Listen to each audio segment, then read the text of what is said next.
আকাশের মুখটা আজ বেজায় ভার। মে মাসের মাঝামাঝি সময়ে যা গরম পড়েছে, তাতে যদি ঝেড়ে 2 থেকে 3 ঘন্টা বৃষ্টি না হয়, তাহলে সেটাই বরং আশ্চর্যের ব্যাপার হবে। বাইরের আবহাওয়াটা মনোরম দেখে পুলকেশকে বললাম, এই পুলকেশ, চলো না সামনে থেকে একটুখানি ঘুরে আসি। সরকার পক্ষের একটি মামলার চাপে বহুদিন ধরেই ব্যস্ত রয়েছে আমার ডিটেকটিভ বন্ধুটি। যদিও সেই মামলা বর্তমানে মিটে গিয়েছে, আর সেই জন্যই আরও ওকে জোর করলাম আর কি। আমার এই কথাখানা শোনা মাত্রই পুলকেশ বলল, খুব একটা মন্দ বলনি সত্যজিৎ।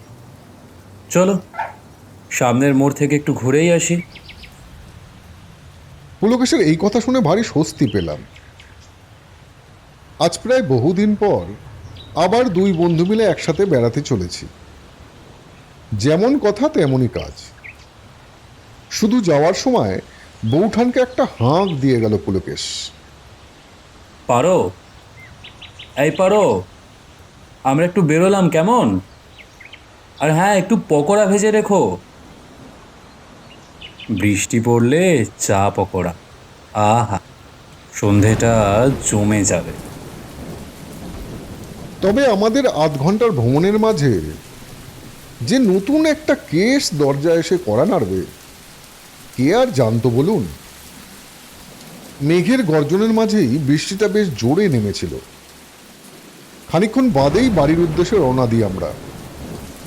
ঠিক ফিরে এসে জামা কাপড় খুলে বসতে যখন যাচ্ছি, এমন সময় বৌঠান এসে বলল, এই শোনো, তোমরা যখন বেরিয়েছিলে ঠিক সেই সময় একটি অপরিচিত ব্যক্তি এসে একখান চিঠি দিয়ে গেলেন।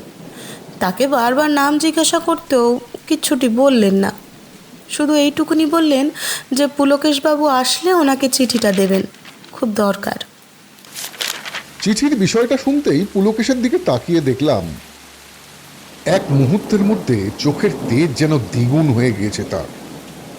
খানিকক্ষণ সব চুপ। চার দেয়ালের মাঝে নিস্তব্ধতার প্রাচীর ভেঙে বর্তমানে 4 গরম গরম পাকোড়া নিয়ে প্রবেশ করলো আমাদের বৌঠা। অপরদিকে ঝোড়ো হাওয়ার সাথে বৃষ্টির পরিমাণ যেন ক্রমশ বেড়েই চলেছে। যদিও সেদিকে যেন নজরে নেই পুলকেশের। বর্তমানে কেমন যেন আনমনা লাগছে ওকে। একটানে খাম থেকে চিঠিটা বের করে পড়তে লাগলো সে। এক্ষেত্রে চিঠির বিষয়টা অনেকটা এইরকম।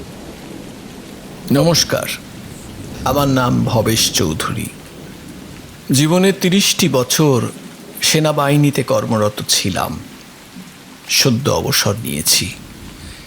আশা করি গোলকন্ডার নাম নিশ্চয়ই শুনেছেন। কয়েকদিন পূর্বেই আমার মেয়ে আর আমার জামাই মিলে হায়দ্রাবাদ শহরে বেড়াতে যায়। তাদের সঙ্গে আরও একটা পরিবারও ছিল। তবে পরবর্তীতে যে ভয়ঙ্কর দুর্ঘটনা অপেক্ষা করে রয়েছে, তার আন্দাজ বোধহয় কেউই করতে পারেনি। ভ্রমণ মাঝি একদিন সকালে উঠে গোলকোন্ডা দুর্গ সহ আরও বেশ কিছু স্থানে বেড়াতে যায় তারা। তবে এরপর সেখানে এমন কিছু ঘটনা ঘটে, যার ফলে এক প্রকার বিধ্বস্ত হয়ে পড়ে আমার জামাই। সেই দিনের ওই ঘটনার পর থেকে প্রায় 10 দিন কেটে গেলেও এখনো পর্যন্ত স্বাভাবিক অবস্থায় ফিরতে পারেনি সে। যদিও এখানে কোনো রকম খুন কিংবা চুরির ঘটনা নেই, তা সত্ত্বেও আমি ব্যক্তিগতভাবে চাই যে আপনি আমাদের বাড়িতে এসে বিষয়টা একটু পুঙ্খানুপুঙ্খভাবে পর্যবেক্ষণ করুন।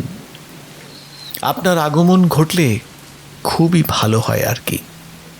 সত্যি বলতে, ওর সঙ্গে কি এমন হলো, ঠিক কী কারণে ওর এই পরিস্থিতি, সেটা নিয়ে ভারী চিন্তিত হয়ে পড়েছি আমি। ফলে দ্রুত আসলে সুবিধে হয়।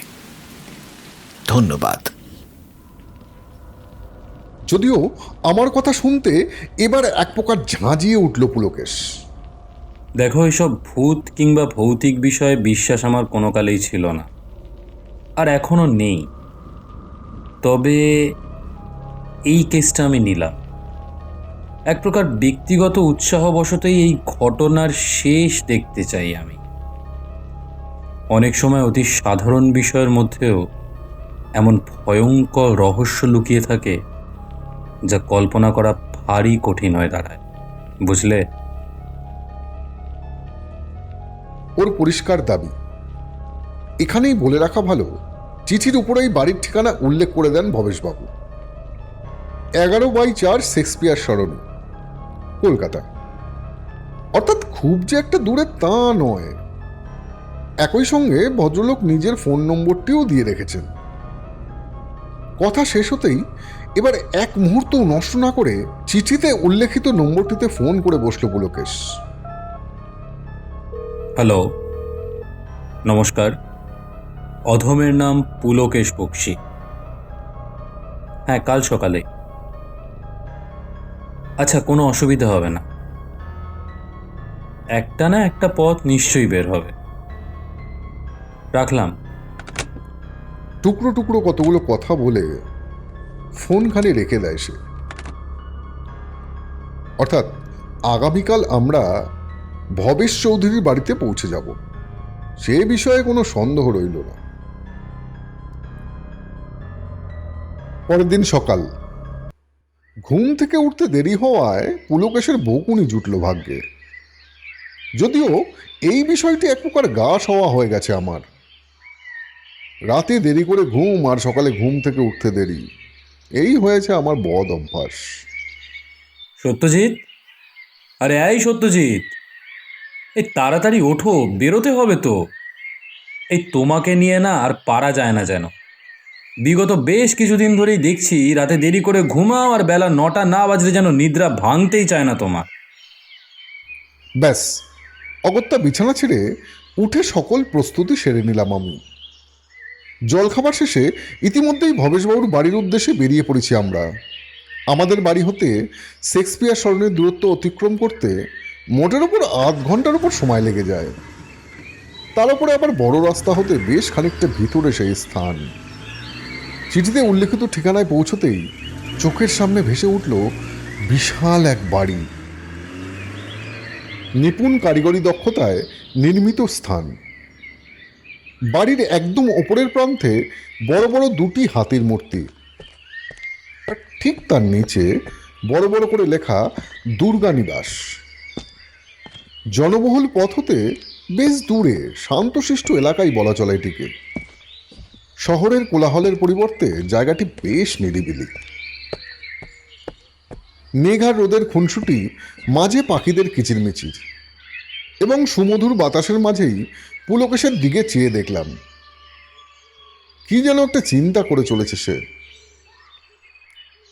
অপরদিকে বয়স্ক ভদ্রলোকের পসার যে বেশ মন্দ নয় তা সেই বাড়িটি দেখলে স্পষ্ট বোঝা যায়। গেটের বাইরে উপস্থিত বৃদ্ধ দারোয়ান ওনাকে পরিচয় দেওয়ার পর অবশেষে বাড়ির ভিতরে আমরা প্রবেশ করলাম। এক্ষেত্রে সেখানে প্রবেশ করার পর ভেতরের বিচিত্র সাজসজ্জার দিকেই প্রথম নজর যায় আমার।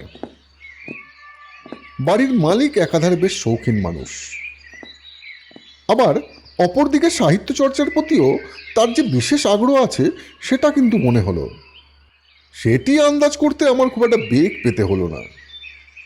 ভবেশবাবু ছাড়াও সেখানে উপস্থিত ছিলেন তাঁর মেয়ে স্বস্তিকা মজুমদার এবং জামাই অশোক মজুমদার। চিঠিতে দেওয়ার বিবরণ যে কোনো অংশেই ভুল নয় তার প্রমাণ পেলাম অশোকবাবুকে দেখেই। ঘটনার এতদিন পরেও এতটাই ভয় পেয়ে রয়েছেন যে কোনো কিছু বলার পরিস্থিতিতেই নেই যেন। খালি নিজের মনেই বিড়বিড় করে চলেছেন তিনি। ঘরের চারধারে নজর রেখে চলছিলাম। এমন সময় এক মহিলা কণ্ঠে সম্বিত ফিরল আমার। নমস্কার পুলকেশবাবু, আপনি আসায় ভারী স্বস্তি পেলাম। বর্তমানে একের পর এক সমস্যার সম্মুখীন হয়ে চলেছি, তবে এবার আপনার হাত ধরে তার প্রতিকার হবে বলেই আমার বিশ্বাস। আসুন, আপনি ভেতরে আসুন। ইনি বোধ করে স্বস্তিকা দেবী হবেন। বয়স বড়জোর 25। চোখ দুটোয় নিদারুণ এক মায়া বর্তমান তার। রূপে কোনো খামতি নেই, তবে বর্তমান পরিস্থিতির জন্য বেশ খানিকটা বিধ্বস্ত হয়ে পড়েছেন তিনি। অপর প্রান্তে বড় হলঘরটির চারপাশে নজর ঘুরিয়ে এবার পুলকেশ বলে চলল, দেখুন, এক্ষেত্রে কোনো খুন কিংবা চুরির ঘটনা ঘটেনি, তা সত্য। তবে এক প্রকার ব্যক্তিগত উৎসাহ থেকেই এখানে আসা।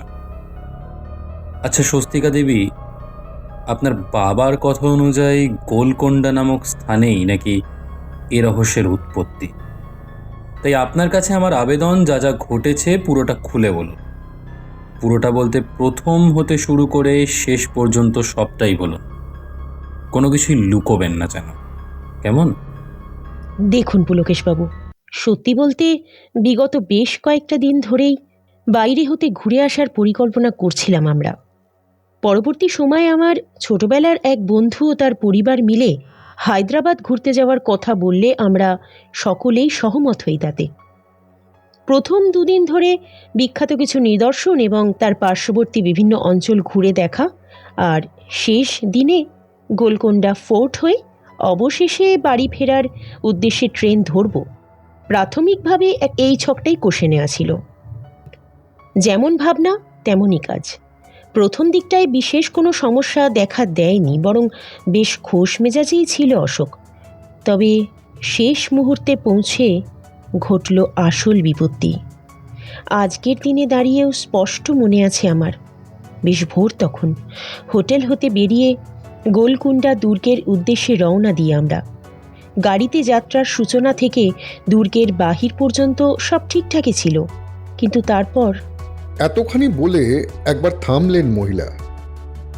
নিকটবর্তী টেবিলে রাখা পাত্র হতে ঢক ঢক করে জল পান করে ফের একবার বলে চললেন তিনি, তা সেই দুর্গটির ভিতরে প্রবেশ করবার কিছু মুহূর্ত পর কয়েক মিনিটের জন্য এক প্রকার অদৃশ্য হয়ে যায় অশোক।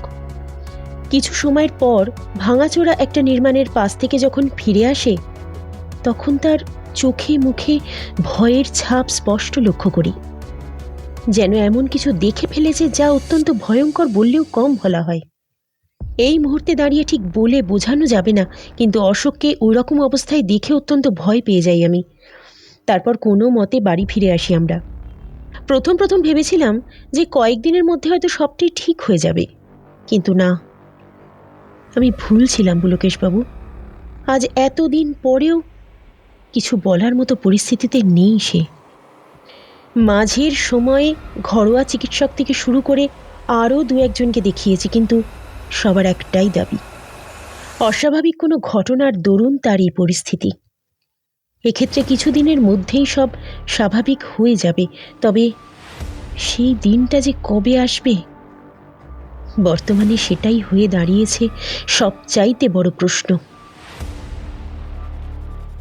অপরদিকে ভদ্রমহিলার কথা শেষ হতেই পুলকেশের দিকে চেয়ে দেখি ইতিমধ্যেই ওর মুখটা বেশ গম্ভীর হয়ে গিয়েছে। এক্ষেত্রে অশোক মজুমদারের থেকে অবশ্য কোনো রকম সাহায্যই মিলল না।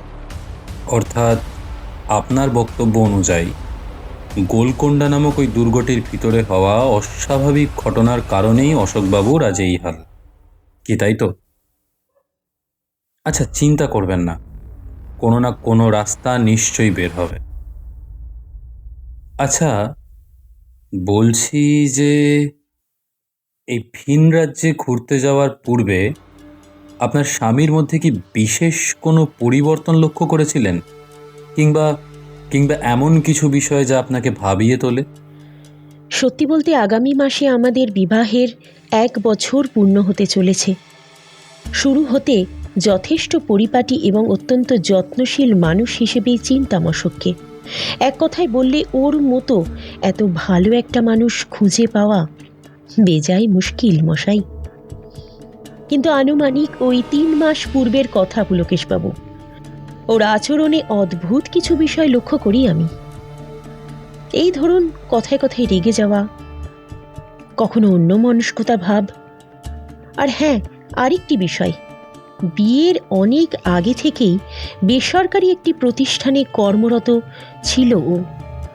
সেই সময় প্রথম প্রথম রাত 8টা বাজলেই বাড়ি ফিরে আসতো, কিন্তু এই কয়েক মাস ধরে অনেক দেরি করে বাড়ি ঢোকে। কোনো কোনো দিন গভীর রাত পর্যন্ত হয়ে যায়। আসলে এর আগে এই বিষয়গুলোকে বিশেষ পাত্তা দিইনি, কিন্তু আজ আপনার কথা শুনে হঠাৎ মনে পড়ে গেল আর কি। এইভাবে আরও দু একটা প্রশ্নোত্তর পর্বের শেষে উঠে পড়লাম আমরা। তবে বিদায় জানানোর পূর্বে স্বস্তিকা দেবীর থেকে স্বামীর জন্মের প্রমাণপত্র সহ সমস্ত নথিপত্র চেয়ে বসল পুলকেশ। তবে কি কিছু সন্দেহ করছে সে? কিন্তু না, ফেরার পথে এ বিষয়ে জিজ্ঞাসা করলেও কোনো সদুত্তর পেলাম না আমি।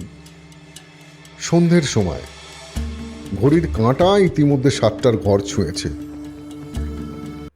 গল্পের একখানা বই খুলে রইলাম, তবে কিছুতেই মনটা যেন সেখানে বসছে না। গতকাল হতে আজ পর্যন্ত যেভাবে একের পর এক ঘটনা ঘটে চলেছে, তাতে বইয়ের মধ্যে মনোনিবেশ করাটা বেশ চাপের বিষয়, সেটা বুঝতে পারছিলাম। এই সকল জিনিস নিয়ে ভেবে চলেছি। এমন সময় ঘরে প্রবেশ করল পুলকেশ, হাতে বেশ কয়েকটি কাগজ। টেবিলের উপরে সেগুলি রেখে বর্তমানে বৌঠানের উদ্দেশ্যে একবার ডাক দিল সে। এই পারো, বলছি 1 কাপ চা নিয়ে এসো তো, মাথাটা না বড্ড ধরে আছে। যদি খানিক স্বস্তি মেলে আর কি। আর হ্যাঁ, আসার সময় সত্যজিতের চাটা নিয়ে আসতেও ভুলো না যেন। পুলকেশের এই স্বভাবের সহিত বহুদিন থেকে আমি পরিচিত। কোনো একখানা কেস আসলেই হলো, ওর ঘন ঘন চা পানের অভ্যেসটা যেন মাথা চাড়া দিয়ে ওঠে। যদিও ঠিক কী কারণে জানি না, তবে আজ সকাল থেকেই বৌঠানের মেজাজটা কার্যত সপ্তমে চড়ে রয়েছে। এই পুলকেশ, বলছি বৌঠানের কি হলো বলো দেখি? সকাল হতে এমন রেগে রয়েছে কেন গো? আর বলো কেন, গতকাল রাত থেকেই মুখটা বাংলার 5-এর মতো করে রেখেছে সে। বিগত কয়েক মাস যাবৎ একের পর এক তদন্তের দরুন ব্যস্ততা যেন ক্রমশ বেড়েই চলেছে, ফলে ভ্রমণের সুযোগটুকু মেলেনি। আর ঠিক সেই কারণেই অভিমান হয়েছে তার। এক্ষেত্রে একাধিকবার বোঝালেও শেষ পর্যন্ত সব চেষ্টাই বৃথা হয় আমার। এতক্ষণে এবার সবটাই পরিষ্কার হলো আর কি। পুলকেশের কথা শেষ হতেই চা হাতে ঘরে প্রবেশ করলো বৌঠান। টেবিলের উপর দুখানা কাপ রাখতে রাখতে হঠাৎ আমার উদ্দেশ্যে একটা প্রশ্ন ছুড়ে দিল সে। আচ্ছা ঠাকুরপো, কতদিন ধরে কোথাও বেরোতে যাওয়া হয়নি। সংসারের কাজ সামলাতে গিয়ে নাজেহাল পরিস্থিতি হয়েছে। এখন যদি খানিক ঘুরতে যাওয়ার পরিকল্পনা করি, তাহলে সেটা কি আমার ভুল বলো তো? এহেন একটি প্রশ্ন যে আসতে পারে, কে কল্পনা করেছে বলুন তো? ফলে এক প্রকার আমতা আমতা করে জবাব দিলাম, একদমই না। তোমার কথা তো কোনো অংশেই ভুল নয়। এবারে তদন্তটা শেষ হতে দাও, তারপরে কোথায় যাওয়া যাবে, কেমন? আমার এই কথায় কতখানি চিড়ে ভিজল জানি না, তবে অপর প্রান্তে বৌঠানের বিদায় নেওয়ার পর সামনের দিকে চোখ যেতেই দেখি বর্তমানে আমার দিকে কটমট করে তাকিয়ে আছেন পুলকেশ। পক্ষ পরিবর্তন করতে ভালোই পারো বন্ধু। কোনো দিন না আমাকেই ফাঁসিয়ে দাও আবার। তোমার কাণ্ড কারখানা দেখে এখন রীতিমতো ভয় লাগছে আমার। আসলে তোমাদের মধ্যে একটু মান অভিমান পর্ব চলছিল তো, সেটা একটু মেটানোর চেষ্টা করছিলাম আর কি। কোথায় আমার প্রশংসা করবে তা নয়। আচ্ছা পুলকেশ, তুমি বলো তো, তুমি কি বুঝছো বলো তো? সকালে বাড়ি ফেরার পর আমাকে তো কিছুই জানালে না। ভবেশবাবুর বাড়ি থেকে ফিরে আসার পর কয়েক ঘন্টা কেটে গেলেও এক্ষেত্রে এক প্রকার চুপ হয়ে গেছো তুমি। আচ্ছা আচ্ছা, একটা কথা বলো দেখি, অশোকবাবুর নথিপত্রগুলো নিয়ে আসার নেপথ্যে কারণটা কি? কোনো বিষয়ে কি তুমি সন্দেহ করছো? আচ্ছা একটু পরিষ্কার করেই বলো না। আচ্ছা সত্যজিৎ, ভাবো একবার, তোমার কি মনে হয় অতীতে এমন কি হয় যার কারণে আজকের দিনে দাঁড়িয়েও এক প্রকার অস্বাভাবিক আচরণ করে চলেছেন অশোকবাবু? সেটা আমি কি করে জানবো বলো তো? যেখানে তুমি কিছু বুঝতে পারছো না, সেখানে আমি তো নগণ্য না। আর এই সত্যজিৎ, আমি একবারও বললাম যে কিছু বুঝে উঠতে পারিনি? তবে হ্যাঁ, একটা কথা বলতে পারি, রহস্য কিন্তু অত্যন্ত গভীর। এই যেমন ধরো, মজুমদার বাড়িতে বেশ কয়েকটি চিত্র আমার চোখে পড়েছে, যা বেশ সন্দেহের। তাছাড়া ভিন রাজ্যে বেড়াতে যাওয়ার মাঝেই অশোকবাবুর ভয়ের নেপথ্যে কারণটাই বা কি? গোলকোন্ডা দুর্গের রহস্যটা ঠিক কি? তবে কি ভবেশবাবু আমাদের থেকে কিছু লুকোচ্ছেন, নাকি এসবের মধ্যে রয়েছে কোনো চক্রান্ত? বর্তমানে এরকম বহু খটকা রয়েছে, যা পরিষ্কার করাটা দরকার, বুঝলে? ফলে আগামী কয়েকটা দিন কিন্তু খুব গুরুত্বপূর্ণ হতে চলেছে বন্ধু। আর কিছু একটা বলতে গিয়েও কথা শেষ করে না পুলকেশ, বরং পর মুহূর্তে বড় একখানা হাই তুলল সে। তাড়াতাড়ি খেয়ে শুয়ে পড়ো দেখি, যা হবে কাল দেখা যাবে। পরের 2 থেকে 3 দিন পুলকেশ কার্যত বাড়িই ছিল না বলা যায়। সকাল হলেই কাউকে কিছু না জানিয়ে বেরিয়ে পড়ে, আর ফেরে একদম গভীর রাতে। সারাটা দিন ধরে যে কি করে চলেছে কিছুই বলে না সে। আজ শনিবার, গতকাল রাত্রে ঘুমটা ঠিক হয়নি বললেই চলে। অপরদিকে খুব সকালেই চোখটা খুলে যায়। অগত্যা বিছানা ছেড়ে উঠে পাশের ঘরটিতে উপস্থিত হয়েই দেখি বেশ উৎকণ্ঠার সাথে পায়চারি করছে বৌঠান। মুখে চোখে একরাশ চিন্তা লেগে রয়েছে। সেদিকে লক্ষ্য করা মাত্রই প্রশ্ন করে বসলাম, কি বৌঠান, কিছু হয়েছে নাকি? না মানে সকাল সকাল এমন মুখ করে রয়েছ, দেখেই আমার মাথায় প্রশ্নটা আসলো আর কি। এক্ষেত্রে আমার কথা শুনেও যেন না শোনার ভান করল সে। খানিকটা সময় চুপ করে থাকার পর সে আপন মনেই বলে চলল, তোমার বন্ধুকে নিয়ে আর পারি না যেন। গত কয়েকদিন ধরে কি যে করে চলেছে কিছুই বুঝে উঠতে পারছি না। কাল সারা রাত জেগে কাটানোর পর আজ ভোর হতেই আবার বেরিয়ে পড়েছে সে। এমন করলে চললে অসুস্থ হয়ে পড়বে তো বলো। আচ্ছা বলছি, তো তুমি কি কিছু জানো ঠাকুরপো? বর্তমানে একখানা কেসের পিছনে ক্রমাগত দৌড়ে চলেছে পুলকেশ। তবে এই কদিনের কার্যকলাপ প্রসঙ্গে ও আমাকে বিশেষ কিছু বলছে না। অতীতে এমনটা কখনোই করেনি। অথচ যাক, চিন্তা করো না, আমি বরং একবার জিজ্ঞাসা করে দেখব। আচ্ছা, এখন 1 কাপ চা কি? এই দেখেছো তো, একদম ভুলে গিয়েছি গো। তুমি একটু বসো না হয়, কেমন? মিনিট খানেক অপেক্ষার শেষে বর্তমানে চা হাতে ঘরে প্রবেশ করলো বৌঠান। আচ্ছা ঠাকুরপো, তোমাদের বর্তমান কেসটা ঠিক কী নিয়ে বলো তো? যদি খানিক সহায়তা করতে পারি তবে মন্দ কি। প্রথমটায় বেশ কিছুটা অবাক হলেও পরবর্তীতে অবশ্য সবটাই খুলে বললাম তাকে। সব শুনে বর্তমানে বেশ খানিকটা বিচলিত হয়ে পড়ল সে। ভারী রহস্যের ব্যাপার। অশোকবাবুর অস্বাভাবিক আচরণটা কিন্তু বেশ ভাবনার বিষয়। ভদ্রলোক এমন কী দেখেছিলেন যার কারণে তার এরকম পরিস্থিতি হলো? শুধু তাই নয়, স্বস্তিকা দেবীর কথাটাও ভাবো একবার। স্বামীর এহেন পরিস্থিতিতে কেই বা শান্ত থাকতে পারে? সে তুমি মন্দ বলনি বৌঠান, তবে পুলকেশের অন্তর্ভুক্তির মাঝে সকল সত্য সামনে আসবে বলে আমার বিশ্বাস। একই সঙ্গে চাটা শেষ করে এবার উঠে পড়লাম আমি। এক্ষেত্রে পুলকেশের খোঁজে বের হব স্থির করেছি। এমন সময় পিছন হতে পরিচিত একটি শব্দ কানে এলো। ওহে সত্যজিৎ, কোথাও বের হচ্ছ নাকি? তা বিশেষ কোনো কাজে নাকি হে? পুলকেশের গলা পেতেই পিছনের দিকে চেয়ে দেখি আমার ঠিক সামনেই দাঁড়িয়ে মুচকি হেসে চলেছে সে। এই হলো গিয়ে ওর স্বভাব। এদিকে চিন্তায় চিন্তায় ব্যতিব্যস্ত হওয়ার জোগাড়। অপর প্রান্তে পুলকেশকে দেখে সেটা বোঝার কোনো উপায় নেই। মনের ভিতরকার একরাশ প্রশ্ন মাঝে মাঝে কিছু বলতে যাব, ঠিক সেই মুহূর্তে বৌঠানের দিকে মুখ ফিরিয়ে সে বলে উঠল, বুঝলে পারো, কয়েকদিনের জন্য বাড়ি থেকে দূরে থাকতে হতে পারে। সম্ভবত আগামীকালই বের হব আমরা। পুলকেশের এহেন মন্তব্যের দরুন হতবাক হওয়া ছাড়া আর কোনো উপায় ছিল না বললেই চলে। এ কি বলে চলেছে সে? কোথায় যাওয়া হবে আর শেষে আমরা শব্দের প্রয়োগ, অর্থাৎ আমিও। তবে কি? কই যাবে? আগে হতে তো কিছুই বললে না, হঠাৎ কি এমন হলো? হায়দ্রাবাদ। হ্যাঁ, দক্ষিণ প্রান্তের ওই স্থানটিতে না পৌঁছলে রহস্যের সমাধান করা কার্যত অসম্ভব। সত্যি বলতে গত কয়েকদিনের তদন্ত মাঝে বেশ কিছু গুরুত্বপূর্ণ তথ্য হাতে এসেছে।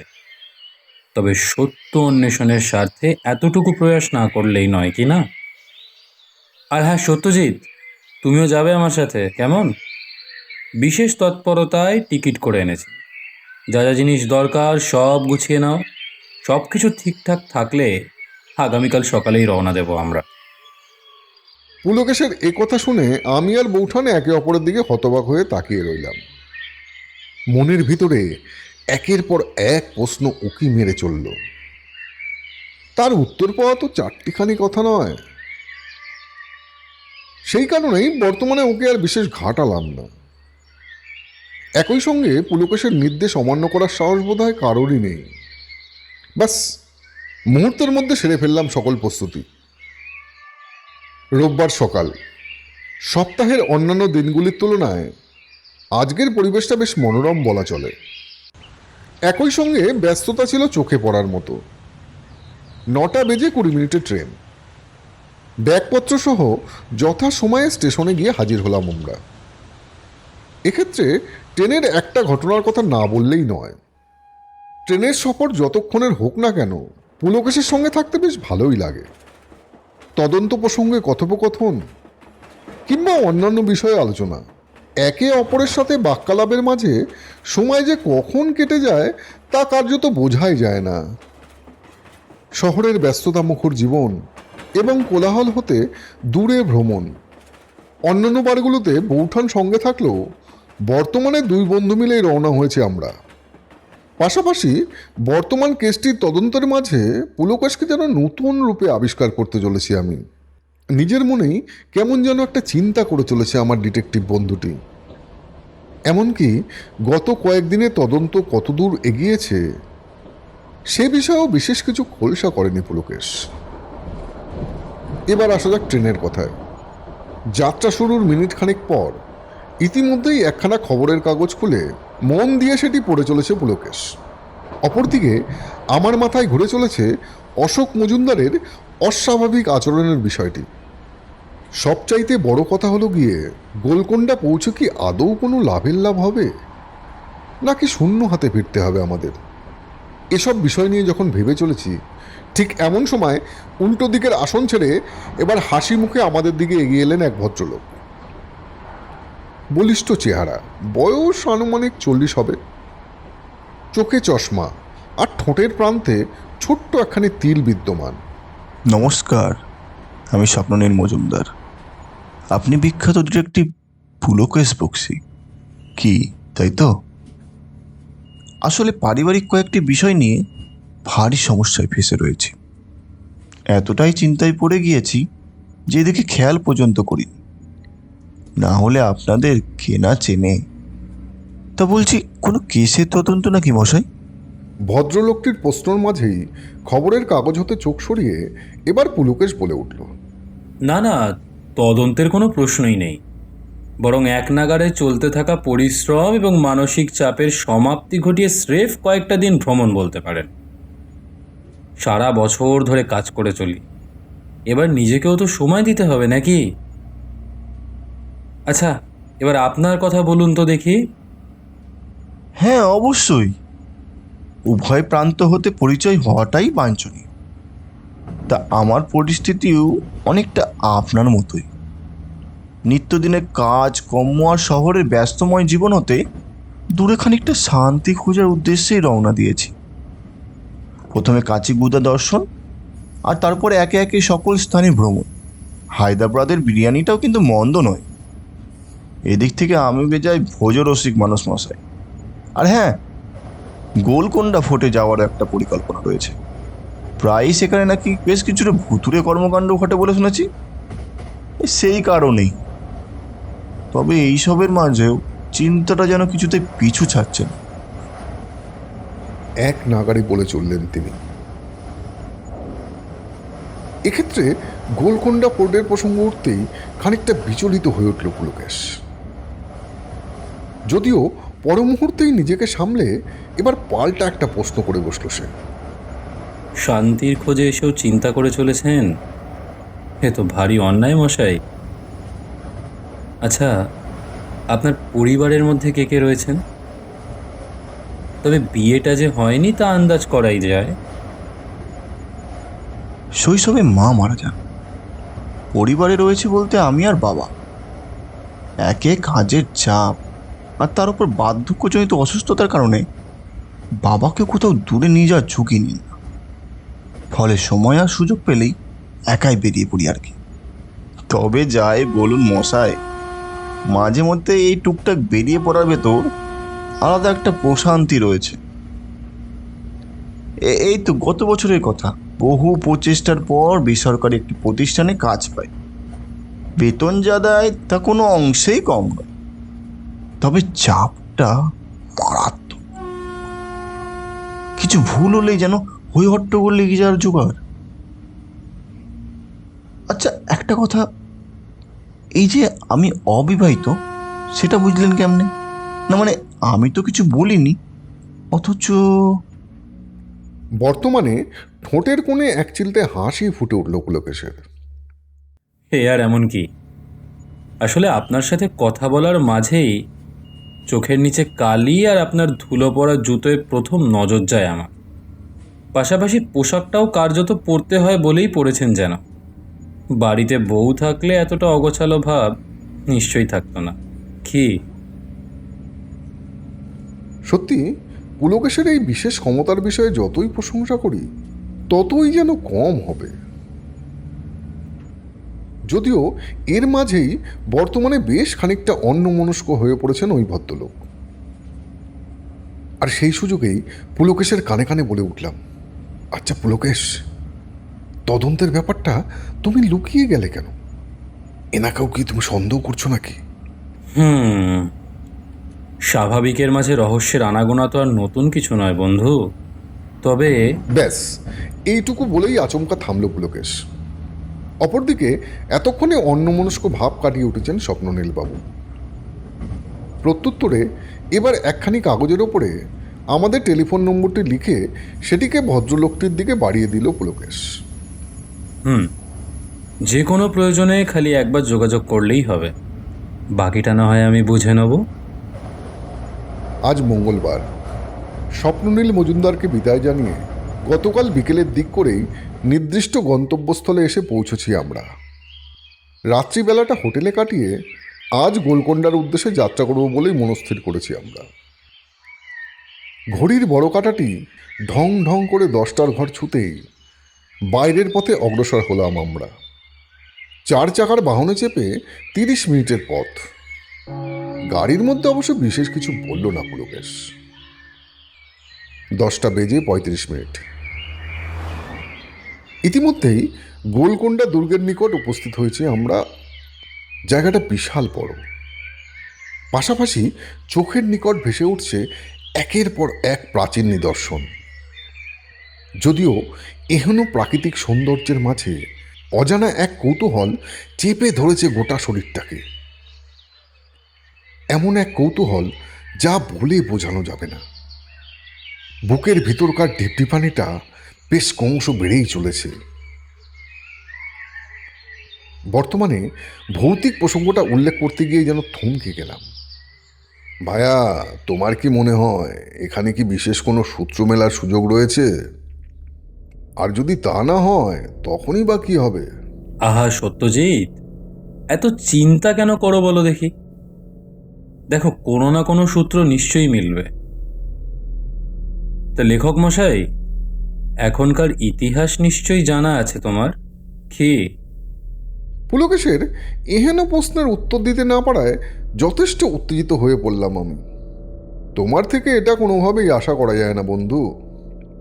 আচ্ছা শোনো তবে, প্রাচীনকালে কুতুবশাহী রাজাদের প্রধান রাজধানী ছিল এই গোলকোন্ডা। দুর্গটির আভ্যন্তরীণ ভাগে প্রাসাদের ধ্বংসাবশেষ এবং মসজিদ ছাড়াও পাহাড়ের শীর্ষ প্যাভিলিয়ন পর্যন্ত রয়েছে এখানে। গোলকোন্ডা দুর্গটি বর্তমানে হেরিটেজ সাইটের মর্যাদা পেয়েছে। শুধু তাই নয়, এর ভিতরে তারামতি, ইব্রাহিম এবং হীরাখানা নামে তিনটি মসজিদ পর্যন্ত রয়েছে। আর এসবের পরেও লোকমুখে খালি ভৌতিক কাহিনী ঘুরে বেড়ায়। সত্যি আমাদের ভিতর হতে এ সকল অন্ধবিশ্বাস যে কবে দূর হবে তা কেবল ঈশ্বরই জানেন। এইভাবে মিনিট খানেকের কথোপকথন শেষে দুর্গটির বিশাল প্রবেশপথের নিকট উপস্থিত হলাম আমরা। চারিপাশে নজর ঘোরাতেই ছিপছিপে চেহারার এক ব্যক্তির সঙ্গে দেখা হলো আমাদের। চলো বন্ধু, বয়স্ক ওই ভদ্রলোকের নিকট যদি কোনো খবর মেলে তবে ক্ষতি কি? এই বলে দ্রুত সামনের পথে পা বাড়ালো সে। বয়স আন্দাজ 70 ছুঁই ছুঁই। বেটে খাটো চেহারায় বয়সের ভারে কার্যত ঝুঁকে গিয়েছে সে। প্রথম সাক্ষাতে আচমকাই পুলকেশ প্রশ্ন করে বসল। নমস্কার, আমি পুলকেশ বক্সী, আর এ আমার বন্ধু তথা বিখ্যাত লেখক সত্যজিৎ বন্দ্যোপাধ্যায়। একটি তদন্তের স্বার্থে এখানে আসা বলতে পারেন। আচ্ছা, খুব ভুল না হলে আপনি এখানকার গার্ড কি, তাই তো? দেখুন, বিপদে পড়ে আমাদের এখানে আসা, ফলে যা যা জিজ্ঞেস করব তার সঠিক উত্তর দেবেন বলেই আশা করি। এক্ষেত্রে কিছু লুকোবেন না, না হলে বিপদ বাড়বে বই কমবে না, কেমন? কৌতুক মাখা দৃষ্টিতে মাথা হতে পা পর্যন্ত আমাদের একবার জরিপ করে অবশেষে মুখ খুললেন তিনি। हाँ सही बोला बाबू, आमी एखानकार गार्ड आছি। बोलून कैसे क्या कर सकता हूँ मैं जो बता सकता है वो ही सब बोलूँगा। কয়েকটা দিন পূর্বে দুই বাঙালি দম্পতি ঘুরতে আসেন এখানে।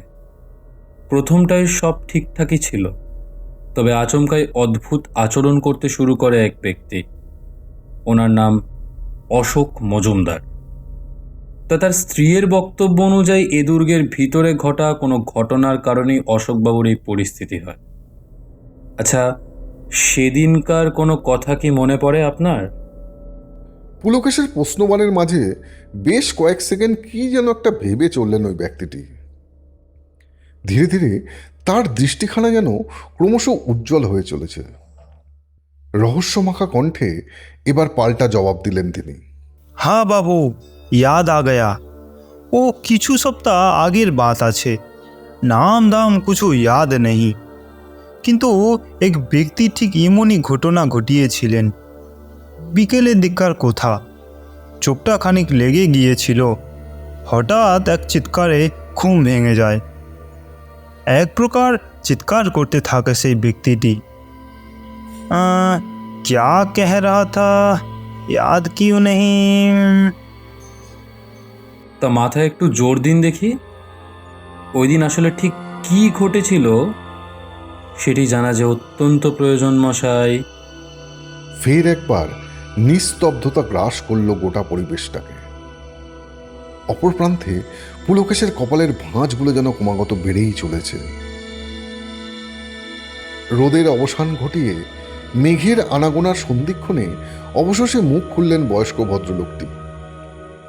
মনে পড়েছে, ও একটা কোথায় বলে চলেছিল, সে ফিরে এসেছে। বাস এতটুকুই। আর কোনো বিষয় কি মনে পড়ে? মানে আর 5টা সাধারণ ঘটনার মতো এমন কিছু? সত্যি বলতে তখন তো নয়, কিন্তু এই ঘটনার কয়েক মিনিটের ব্যবধানে ওই পাগলটাকে দেখেছিলাম বটে। তবে পাগল বলতে? সবটা খুলে বলুন প্লিজ। আজ অনেক দিন ধরেই ওই ভিখারির বাস রয়েছে এখানে। কেমন একটা পাগল গুছের, সারাদিন এখানে সেখানে ঘুরে বেড়ায়, निर्दिष्ट কোনো ठिकाना नहीं तार। किंतु उस दिन का घटना में उसका कोई हाथ आसे कि ना ता अवश्य बोलते पारबो ना बाबू। বৃদ্ধ পাহারাদারটিকে বিদায় জানিয়ে বর্তমানে হোটেলের পথেই রওনা দিলাম আমরা।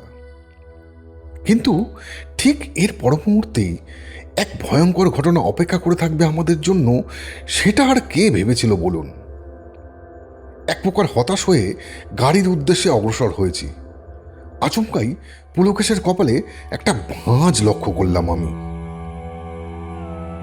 চোখের মধ্যে এক অপরিসীম তেজ তার।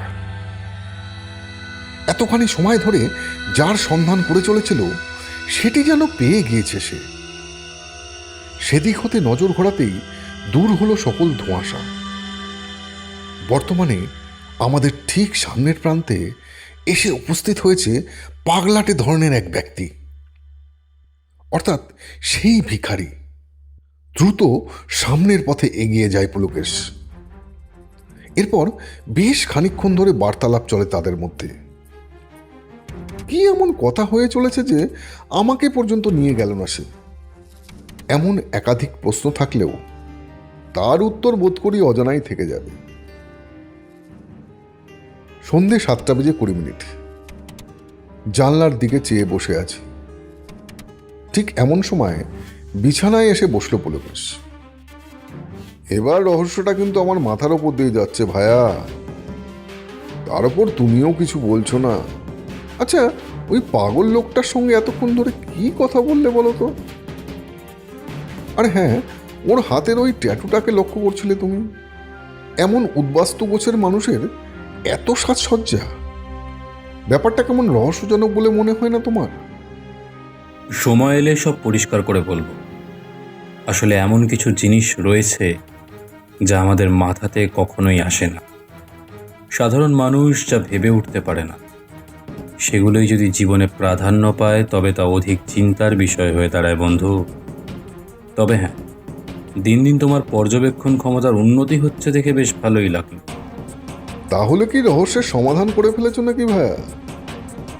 রহস্যের আসল সুতো কিন্তু এখনো অধরাই রয়েছে। তবে আর মাত্র কয়েকটি বিষয় সত্যজিৎ, সব সুতো যদি খুলে ফেলতে পারি তাহলে রহস্যের উন্মোচন কেবল সময়ের অপেক্ষা মাত্র। আচ্ছা, ভালো কথা, এখানে আর কয়েকটা দিন থাকতে হতে পারে। তুমি বরং বাড়ি ফিরে যাও। ওখানে কি কি ঘটে চলেছে সেদিকে নজর রাখাটাও প্রয়োজন, বুঝলে? আমি না হয় সব কাজ সেরেই ফিরব। ব্যাস, এক ধাপে 100 গুণ রহস্য বাড়িয়ে দিল পুলকেশ। সেই দিন অবশ্য আর বেশিক্ষণ কথা হলো না আমাদের। বন্ধুর নির্দেশ মতো যথারীতি বাড়ির উদ্দেশ্যে ফিরে আসলাম আমি। মাঝের কয়েকদিনে উল্লেখযোগ্য ঘটনা বলতে তেমন কিছু ঘটেনি। আজ রোববার। গতকাল বেশ রাত করেই বাড়ি ফিরেছে পুলকেশ। এরপর থেকে অবশ্য ঘরের ভিতরে নিজেকে বন্দি করে রেখেছে সে। সন্ধ্যের দিকটার কথা, বৌঠানকে চা বানাতে বলে যেই না বসতে যাব, এমন সময় দরজা খোলার শব্দ কানে আসতেই পিছন ফিরে দেখি ঘরের বাম প্রান্তে থাকা টেলিফোনটির দিকে এগিয়ে চলেছে পুলকেশ। পরবর্তীতে কয়েক মিনিটের বার্তালাপ হলো অনেকটা এই রকম। শুনুন, আমি রহস্যের সমাধান করে ফেলেছি। এখন থেকে ঠিক আধ ঘন্টার মধ্যে আপনার বাড়িতে উপস্থিত হচ্ছি আমরা। ফোনের অপর প্রান্তের ভদ্রলোকটি খুব সম্ভবত ভবেশ মজুমদারই হবেন। অর্থাৎ সত্যের উদ্ঘাটন ঘটতে আর বেশি দেরি নেই। রাত 8টা। ভবেশ চৌধুরীর বাড়িতে উপস্থিত হয়েছে সকলেই।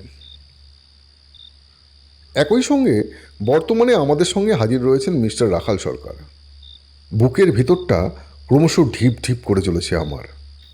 পুলকেশ দা, পুলিশের তরফ থেকে সব কাজ ঠিকঠাক মতোই করা হয়েছে। এখন শুধুমাত্র মুখোশ খোলার অপেক্ষা। আর হ্যাঁ, আপনার কথা মতো ওই ব্যক্তিটিকেও নিয়ে আসা হয়েছে। এবার সত্যের উন্মোচন করা কেবলমাত্র সময়ের অপেক্ষা। বুঝলেন মশাই? মুখোশ বলতে ঠিক কি বলতে চাইছেন ভদ্রলোক? কাকেই বা হাজির করা হয়েছে? অসংখ্য খটকার মাঝে এরপর যা হলো তার কল্পনা কেউ স্বপ্নেও করেনি। চারিদিকে এক অদ্ভুত শান্ত পরিবেশের মাঝে রহস্য উন্মোচনের প্রক্রিয়া শুরু করল পুলকেশ। অতীতে যে সকল তদন্তের মুখোমুখি হই তাদের মধ্যে এই কেসটির গুরুত্ব অপরিসীম বললেও কম বলা হয়। বর্তমানে অবশ্য প্রথম হতে সবটাই খুলে বলছি। তা আজ থেকে কয়েকদিন পূর্বে ভবেশ চৌধুরীর একটি চিঠি এসে পৌঁছয় আমাদের বাড়িতে। প্রথম দেখায় এটিকে নেহাত সাধারণ কোনো কেস বলেই মনে হয়, যদিও পরবর্তী ক্ষেত্রে তদন্তের মাঝে উঠে আসতে থাকে একের পর এক নয়া রহস্য। আপনাদের নিশ্চয়ই মনে থাকবে যে প্রথম দিনেই বাড়িতে এসে উপস্থিত হওয়ার পর মুহূর্তেই অশোকবাবুর বেশ কয়েকটি নথি সঙ্গে করে নিয়ে যাই আমি। সত্যি বলতে জীবনের একাধিক পর্যায়ে আমাদের নিকট এমন কিছু জিনিস এসে উপস্থিত হয় যা আমাদের কখনোই লক্ষ্য করে উঠতে পারি না আমরা।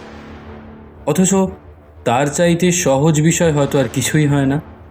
যেমন ধরুন, এই হলঘরটির মধ্যেই অশোকবাবু আর ওনার স্ত্রীর এত বড় একখানা ছবি রয়েছে।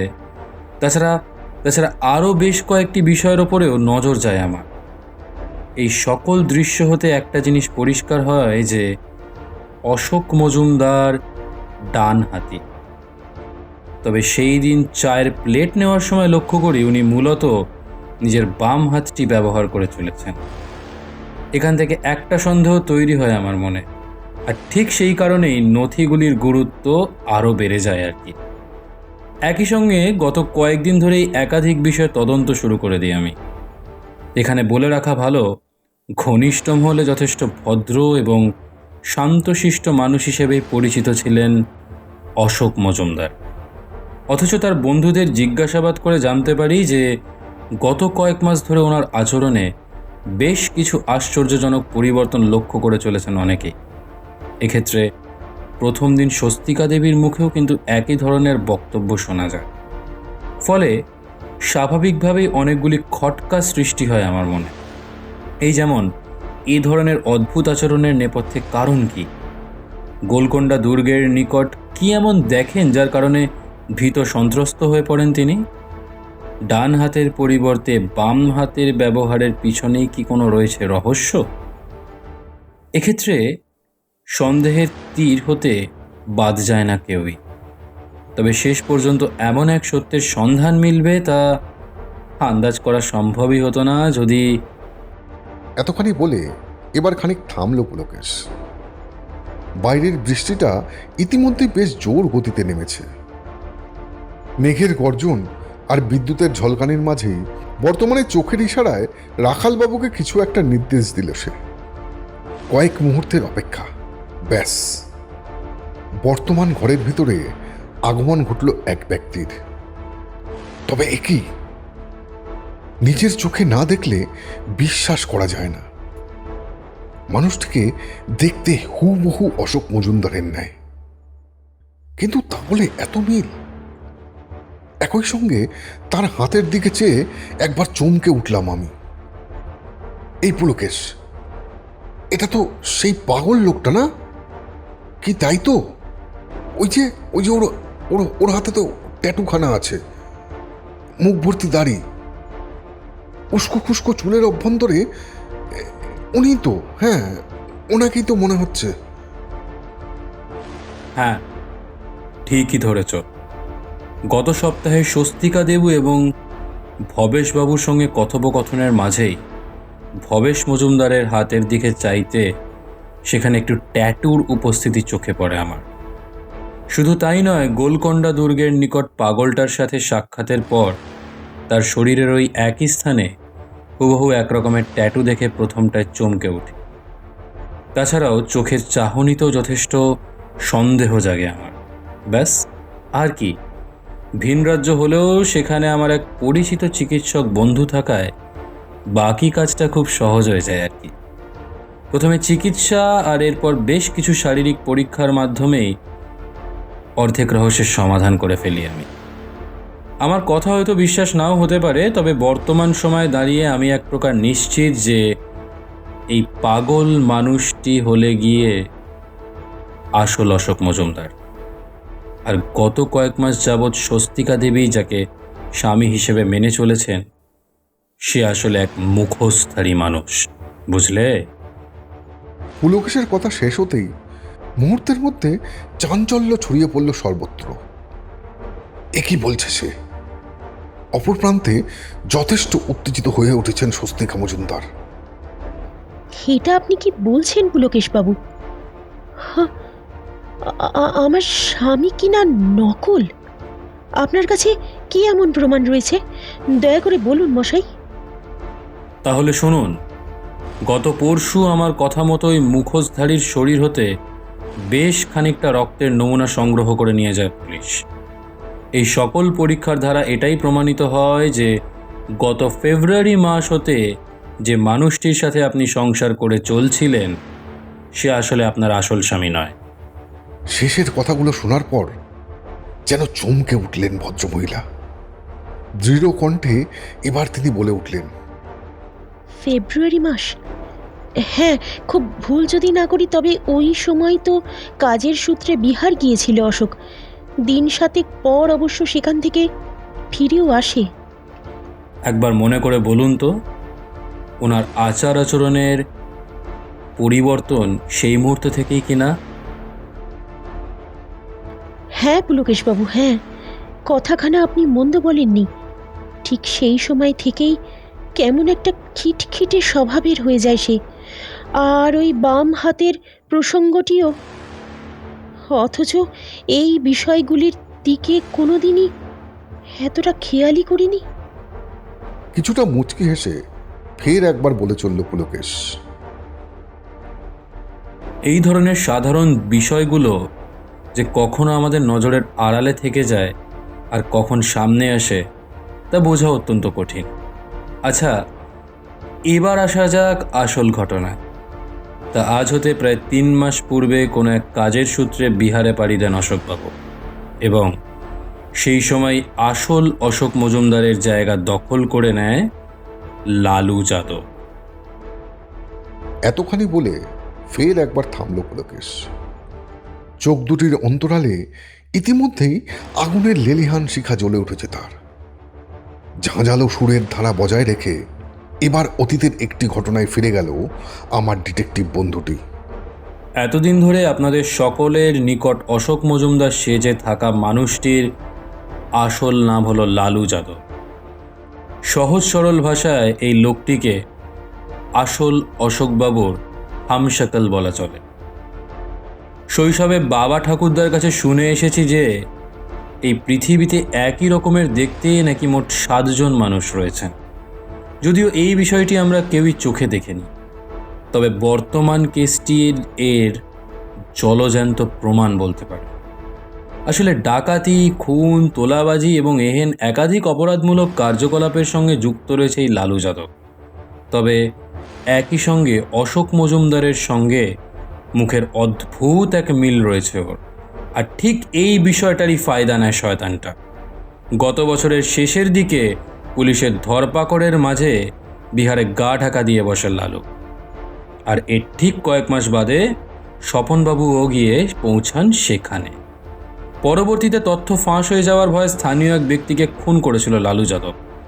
তবে এসবের মাঝেই ভুলবশত ঘটনাস্থলে পৌঁছে সম্পূর্ণটাই দেখে ফেলেন অশোকবাবু। ব্যাস, খুনের প্রত্যক্ষদর্শীকে আটকাতে গিয়ে নিজের চেহারার সাথে তার অদ্ভুত মিল খুঁজে পায় শয়তানটা। এরপর প্রথমে অশোক মজুমদারকে কিডন্যাপ এবং তারপরে তার ব্যাপারে খুঁটিনাটি সকল তথ্য জেনে নেয় আপনার স্বামীর রূপ নিয়ে চলে আসে লালু যাদব। এবার নিশ্চয়ই সম্পূর্ণটাই পরিষ্কার হয়েছে কি, তাই তো স্বস্তিকা দেবী? এছাড়াও দাগি অপরাধী হওয়ায় ভাষা আয়ত্ত করতে বিশেষ অসুবিধা হয় না এর। শুধু তাই নয়, পরবর্তীতে কিডন্যাপ থাকাকালীন বিহার হতে হায়দ্রাবাদের অপর একটি ঘাঁটিতে নিয়ে যাওয়া হয় অশোক মজুমদারকে। তবে এসবের মধ্যেই কিডন্যাপারদের হাত ফসকে পালাতে সক্ষম হন তিনি। এক্ষেত্রে পালাতে সফল হলেও কয়েক সপ্তাহের ভয়ঙ্কর অত্যাচারের কারণে অতীতের সকল স্মৃতি কার্যত ভুলে যান অশোকবাবু। আমার অনুমান এরপর ঘুরতে ঘুরতে ওই দুর্গের নিকট এসে উপস্থিত হন তিনি। প্রাথমিক চিকিৎসার দ্বারা সুস্থ করা সম্ভব হলেও অতীতের ঘটনা সম্বন্ধে কিছুই মনে নেই তার। ও হ্যাঁ, ভালো কথা, লালু যাদবের শাগরেদদের নজর এড়িয়ে পালাতে গিয়ে প্রথমে খানিক ধস্তাধস্তি এবং পরবর্তীতে দৌড়তে গিয়ে নিকটবর্তী একটি নদীর মধ্যে পড়ে যান অশোক মজুমদার।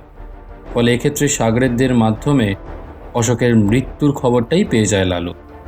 একদিকে লালু যাদব জানতো যে নদীর জলে ডুবে মারা গিয়েছেন অশোক মজুমদার, কিন্তু এর মাঝেই কয়েকদিন পূর্বে গোলকোন্ডা দুর্গের ভিতর ওই পাগলটির চোখ মুখ এবং হাতের ট্যাটুটি দেখে হতচকিত হয়ে পড়ে সেই কারণেই পরবর্তীতে অস্বাভাবিক আচরণ শুরু করে এই শয়তানটা।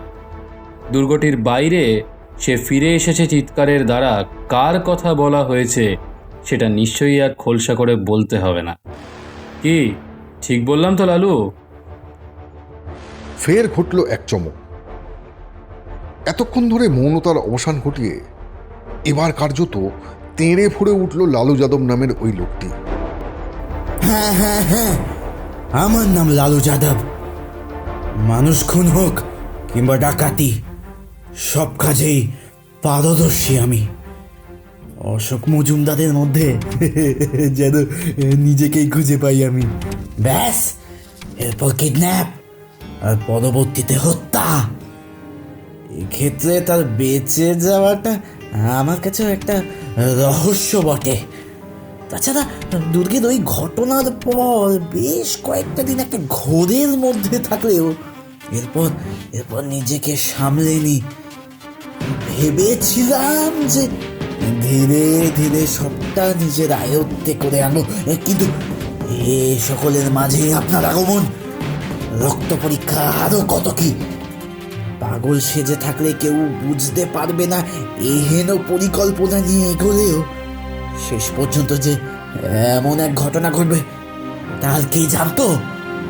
পুলিশের অন্তর্ভুক্তি মাঝে তো বিশেষ কিছু করেও উঠতে পারিনি। পুলকেশ বাবু, আপনাকে কিন্তু আমি ছাড়বো না আমি আপনাকে। সে না হয় সময়ই বলবে। ও ভালো কথা, আজ সকালের দিক করে লালু যাদবের সাগরেদদের ধরতে সক্ষম হয়েছে পুলিশ। তবে অশোক মজুমদারের ছদ্মবেশে থাকা ব্যক্তিটির আসল পরিচয় অন্বেষণে পুলিশের কৃতিত্ব কিন্তু কোনো অংশেই কম নয়। একাধিক নথি তলব থেকে শুরু করে বিহারের প্রশাসনের সহিত যোগাযোগ গড়ে তোলার দ্বারা আসল অপরাধীর পরিচয় মেলা সম্ভব হয়। এরপরও সাগরেদদের জিজ্ঞাসাবাদের মাধ্যমে বাকি সত্যগুলিও প্রকাশ্যে আসে। এদিকে গত কয়েকটা মাস ধরে অফিস যাওয়ার নাম করে কলকাতার বুকেও নিজের এক গোপন ঘাঁটি তৈরি করে লালু সেখান থেকেই একের পর এক অপরাধ করে চলত।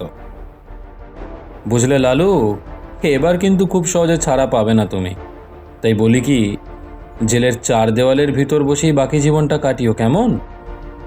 ইতিমধ্যেই আসল অপরাধীকে গ্রেপ্তার করে নিয়ে গেছে পুলিশ। অপরদিকে বহুদিন পর নিজের আসল স্বামীকে ফিরে পেয়ে সেদিকে এগিয়ে গিয়েছেন স্বস্তিকা দেবী। পুলকেশবাবু, আপনাকে তদন্তের ভার দিয়ে যে কোনো রকম ভুল করিনি তা আপনি প্রমাণ করলেন মশাই। একেই বলে খাঁটি ডিটেকটিভ।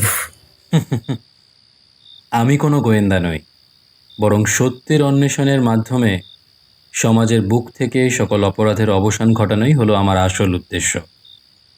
দীর্ঘদিনের তদন্তের সমাপ্তি ঘটিয়ে শেষ পর্যন্ত হাসি মুখেই বাড়ির পথে রওনা দিলাম আমরা। তবে এদিকে যে বৌঠানের মুখ ভার থাকবে তার কে জানতো বলুন।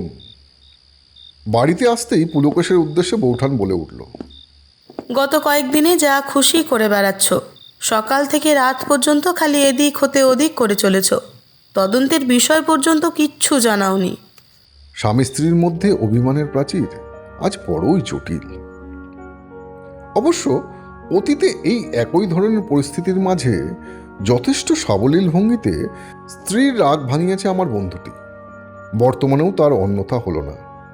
বেশ খানিকক্ষণ সময় ধরে অভিমান ও পাল্টা প্রেম পর্ব শেষে ঘর হতে হাসি মুখেই বের হলো তারা। পাশাপাশি রাতের খাবারে গরম ভাত আর কচি পাঁঠার ঝোল। দেখা মাত্রই পুলকেশকে বললাম, হ্যাঁ তারপর বলো ভায়া, বহুদিন পর আজ ফের আবার সুস্বাদু ভোজনের অংশ হতে পেরে কেমন লাগছে বলো। না মানে বিগত কয়েকদিন ধরে যেভাবে একের পর এক সমস্যার সম্মুখীন হয়ে চলেছিলে, তারপরে এই চমকটা বেশ মন্দ নয়, কি বলো ভায়া? সে তুমি ভুল বলনি। রহস্যের উন্মোচন আর শেষে বাঙালির প্রিয় খাবার, দিনটা পুরো জমে গিয়েছে যে। সত্যি বলতে গোলকোন্ডায় ভূতের দেখা না মেলার কোনো আফসোসই রইল না। কি বলো সত্যজিৎ?